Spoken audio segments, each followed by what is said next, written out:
अब आपसे वो बातचीत होगी जिसके लिए हम लोग आए हैं। आपको ये बताना है कि विज्ञान में जो प्रयोगशाला में जाते हैं, प्रैक्टिकल करते हैं, आप जहाँ तक जाएंगे वहाँ करना पड़ेगा जीवन में। वो प्रैक्टिकल कैसे करें अपने विद्यालय में रहते हुए। कुछ गतिविधियाँ हैं प्रैक्टिकल की जो करनी है। जो बढ़िया काम करेंगे वो जिले पर जाएंगे, फिर प्रदेश में जाएंगे, फिर देश स्तर पर जाएंगे। तो जरा गौर से सुनिएगा।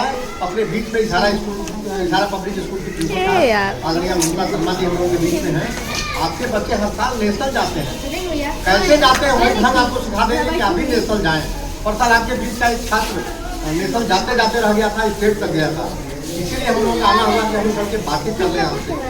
ममता शर्मा जी क्या कहते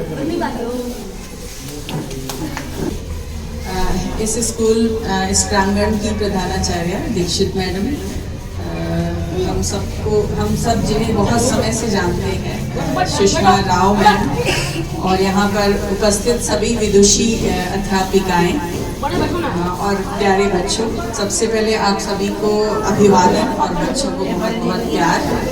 ये मेरा पहला एक्सपीरियंस है कि मैं किसी प्राइमरी स्कूल में आई हूँ और आप सबको देख के बहुत अच्छा लग रहा है कि आप सभी के अंदर बहुत उत्साह है, जानने की बहुत ही एक कह सकते हैं जिज्ञासा है।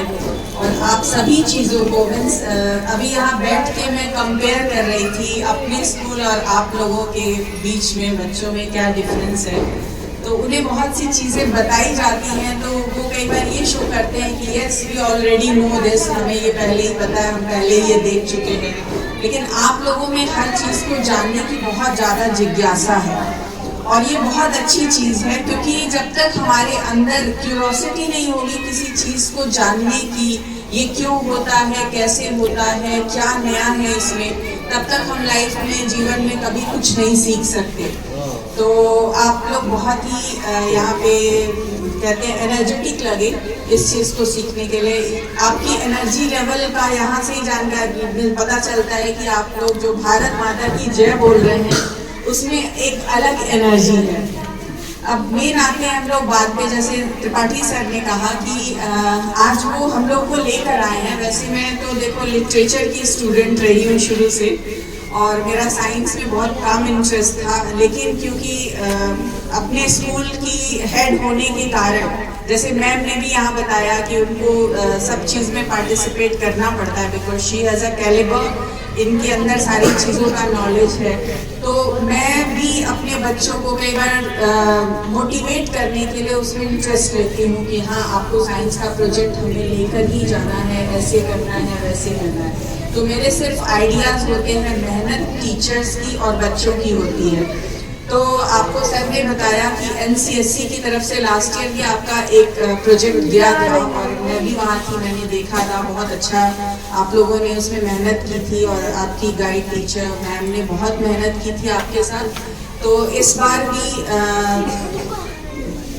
ये कंपटीशन होगा और उसमें आपको ज़्यादा से ज़्यादा स्टूडेंट्स को भाग लेना चाहिए, क्योंकि जब हम कोई चीज़ करते हैं तो उसके पूरे बैकग्राउंड में जाते हैं। ये क्यों, जैसे इकोसिस्टम है, इस बार का जो टॉपिक है वो इकोसिस्टम रेस्टोरेशन, ये टॉपिक है। तो सबसे पहले तो आपको इसके बारे में इकोसिस्टम क्या होता है, रेस्टोरेशन मतलब क्या होता है, उसकी सब थीम्स क्या होती है, उसमें आप क्या क्या ऐसा कुछ नया कर सकते हो। क्योंकि कभी भी हम कोई प्रोजेक्ट बना रहे हैं, कोई रिसर्च कर रहे हैं, तो सबसे पहले हमारे सामने क्या आती है कि ये समस्याएं हैं, है ना, राइट, ये प्रॉब्लम्स है और इनका हम क्या ऐसा काम करें कि इनका हम सॉल्यूशन एक पॉजिटिव वे में ढूंढ सकें।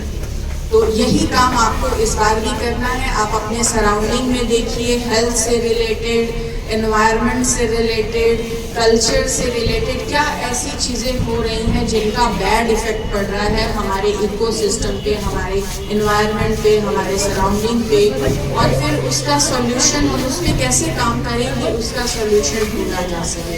यही आपको बस प्रोजेक्ट में करना है और मुझे पता है कि आप सब कर सकते हो। अगर आपको थोड़ी सी भी गाइडेंस दी जाएगी तो आप सब करोगे, ठीक है। एक गिलास है आपके विद्यालय का है, इसमें पानी है, गौर से देखिएगा।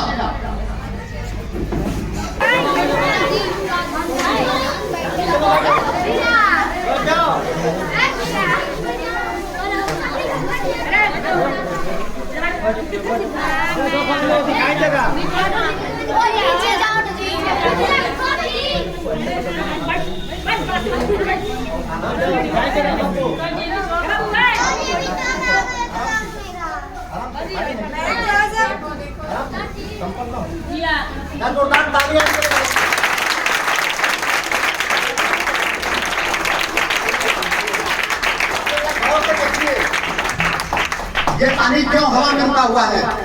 कौन सा विज्ञान का मंत्र है कि रुका हुआ है? जो बताएगा उसे इनाम दिया जाएगा। ठीक है, नीचे हाथ लगाएंगे।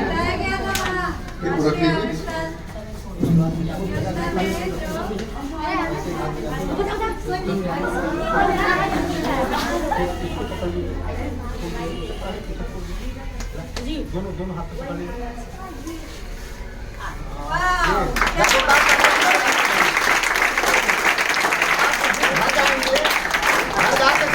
चलनी होती है, ऐसे ही अपने गिलास में पानी भर लेंगे, ऊपर चलनी रख देंगे, ऊपर हाथ लगाएंगे, पानी को उलट लेंगे और पूरे मोहल्ले भर को दिखाइएगा। पानी गिरेगा नहीं, बताइएगा कि विज्ञान का मंत्र है इसलिए पानी नहीं गिरता है। ये कोई भगवान जी वाला मंत्र नहीं है कि हमने मंत्र मार दिया है और वो रुक जाएगा और आपका भाई भाग गया घर से तो वापस आ जाएगा। ये विज्ञान का मंत्र है, पानी गिरने नहीं देता।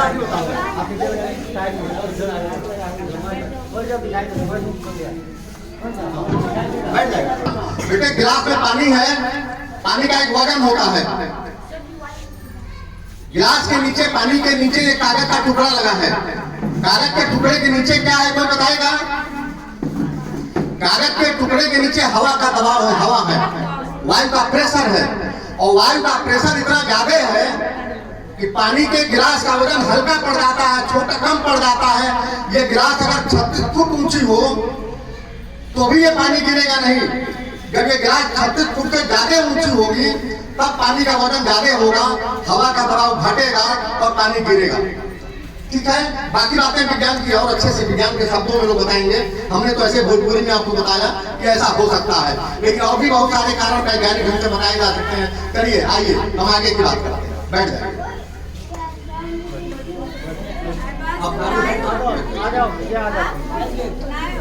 सर एक छोटा सा मॉडल बनाया मेरा बच्चा, अगर आप देखना चाहें तो ना जल्दी से लेके आएगा। उसने अपने प्रयासों से बनाया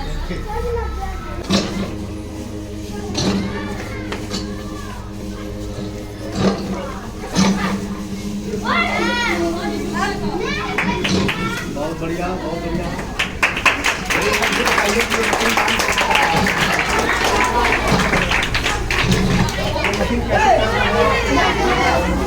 कैसे काम करता है? लाइन में बैठो, कैसे काम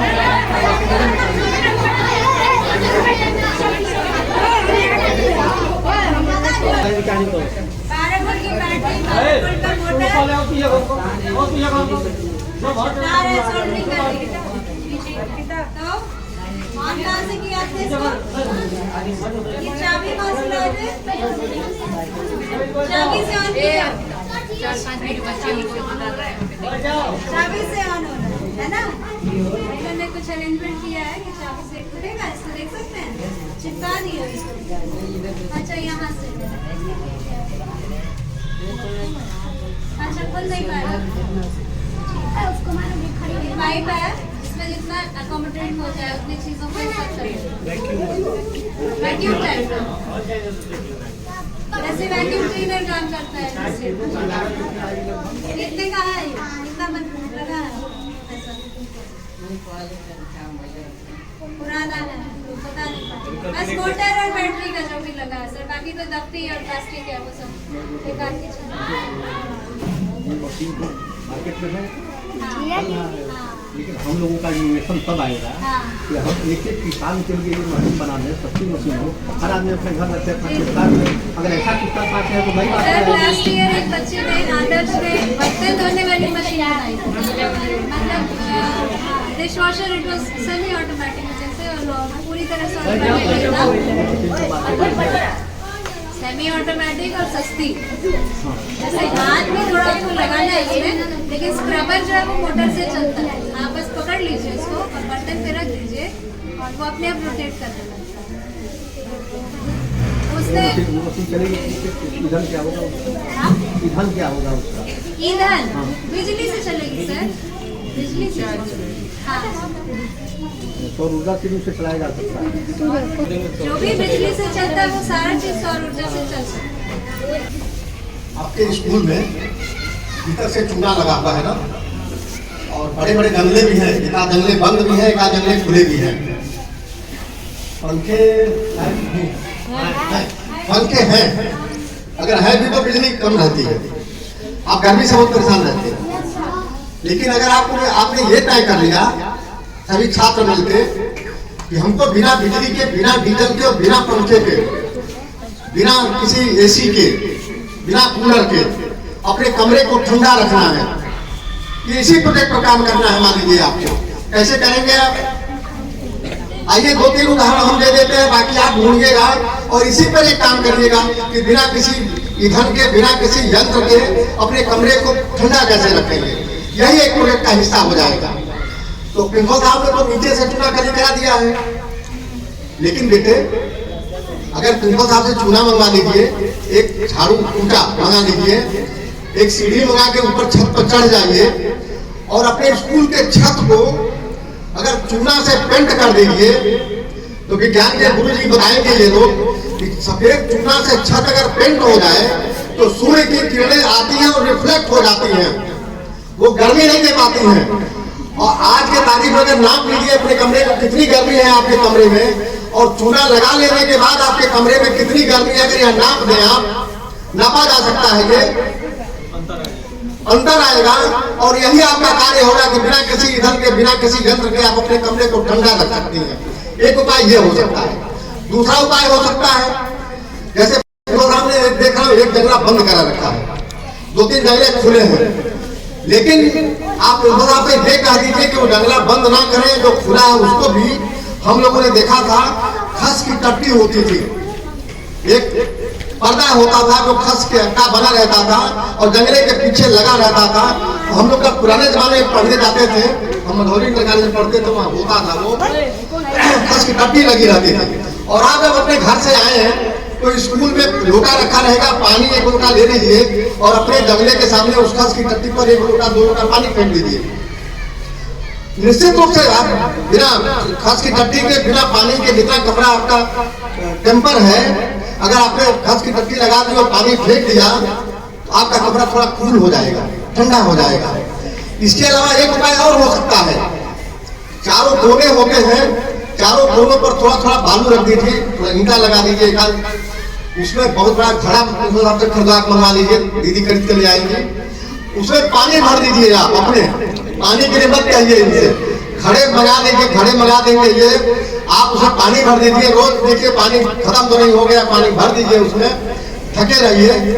वो चारों कोनों पर रखा हुआ घड़ा आपके कमरे को ठंडा करेगा, कूल करेगा, और बिना किसी ईंधन के, बिना बिजली के आपका कमरा थोड़ा ठंडा रहेगा। ये हमने उदाहरण दिया, आप भी ढूंढिए।